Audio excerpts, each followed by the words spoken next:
नमस्कार। भारत एक ऐसा देश जो पूरी दुनिया को हैरान कर देता है और उसकी सबसे बड़ी वजह है विविधता में एकता। चलिए आज इसी अनोखे ताने बाने को समझते हैं। तो सबसे बड़ा सवाल यही उठता है कि आखिर इतने सारे रंग, इतनी भाषाएं, इतने धर्म, ये सब एक साथ कैसे टिके हुए हैं? यही वो पहेली है जिसे आज हम सुलझाने की कोशिश करेंगे, जो कि आधुनिक भारत की आत्मा है। तो चलिए शुरू करते हैं और सबसे पहले ये समझने की कोशिश करते हैं कि जब हम भारत की विविधता या डाइवर्सिटी की बात करते हैं तो इसका आखिर मतलब क्या है। देखिए, ये कोई आज की बात नहीं है। ये जो विविधता है ना, ये सदियों पुरानी है। भारत के इतिहास की हर एक परत में इसकी झलक मौजूद है। तो अब सवाल ये है कि ये विविधता दिखती कहाँ कहाँ है। चलिए इसके कुछ बड़े स्तंभों पर नजर डालते हैं।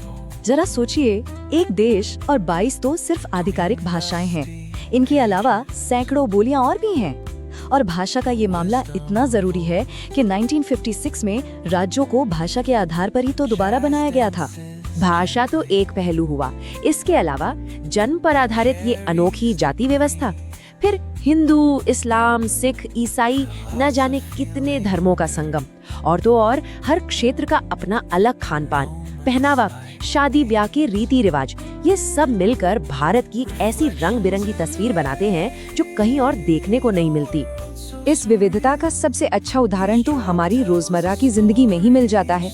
जैसे उत्तर भारत में चले जाइए तो खाने में आपको गेहूं की रोटी ज्यादा मिलेगी और बोलचाल में हिंदी।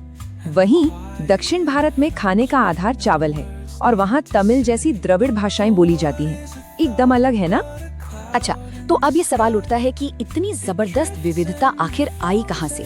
इसका जवाब हमें भारत के हजारों साल पुराने इतिहास में मिलता है। इसकी जड़ें सिंधु घाटी सभ्यता से शुरू होती हैं। फिर मुगलों के आने से इसमें नई सांस्कृतिक और धार्मिक परतें जुड़ी। उसके बाद आया औपनिवेशिक शासन, जिसने सामाजिक और राजनीतिक ढांचे को ही बदल दिया। और आजादी के बाद हमारे लोकतांत्रिक संविधान ने इन सभी विविधताओं को एक साथ सहेजने का काम किया। लेकिन एक मिनट, क्या इतनी सारी अलग अलग पहचानों का होना हमेशा अच्छा ही होता है, या फिर ये एक दो धारी तलवार की तरह है? सच तो ये है कि कहानी इतनी सीधी सादी है नहीं।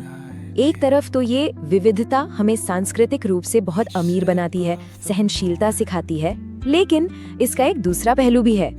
कभी कभी यही विविधता जातीय और धार्मिक संघर्ष की वजह बन जाती है और समाज में असमानता को भी जन्म देती है। तो हम घूम फिर से उसी बड़े सवाल पर आ जाते हैं।